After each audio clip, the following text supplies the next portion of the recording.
Kita kecil-kecil dulu duk makan lagu tu lah buah dia noh. Memang burung suka buah ni. Kenal tak tuan-tuan buah apa ni? Dah. Bismillahirrahmanirrahim. Manis tak? Tengok.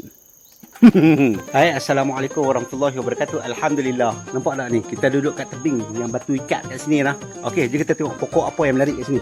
Benarnya semua pokok ni dia ada manfaat dia noh. Cuma kita kenal tak kenal noh. Ni antara yang kita kenal, nampak tak? Ni. Nampak tak? Ni ketumbar Jawa. Ni pun bagus ni noh. Memang orang masak dalam tom yum lah. Memang bagus lah. Okey, yang ni pula. Ni senduduk bulu. Ada orang kata depa buat sabun noh, mandi buat sabun. Bila gonyoh-gonyoh dia ni keluar putih banyak lah noh. Pokok ni pula banyak khasiat noh. Buah dia sedap, manis-manis, hitam-hitam tu kan.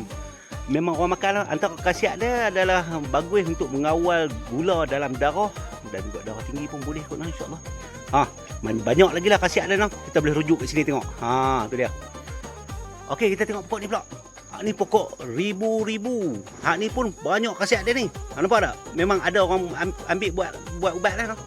Nampak? Ni pula senduduk hutan, nampak? Senduduk liak lah noh. Nampak? Bunga dia ni dia ganti bunga telang untuk masak nasi khabu sesuai noh. Nampak bunga dia ni? Dia keluar warna purple biru lagu tu noh. Ni salah satu petua yang sempat dikongsi oleh salah seorang sahabat kita noh. Petua ni menggunakan pokok senduduk liak noh untuk merawat resdung dan sakit gusi.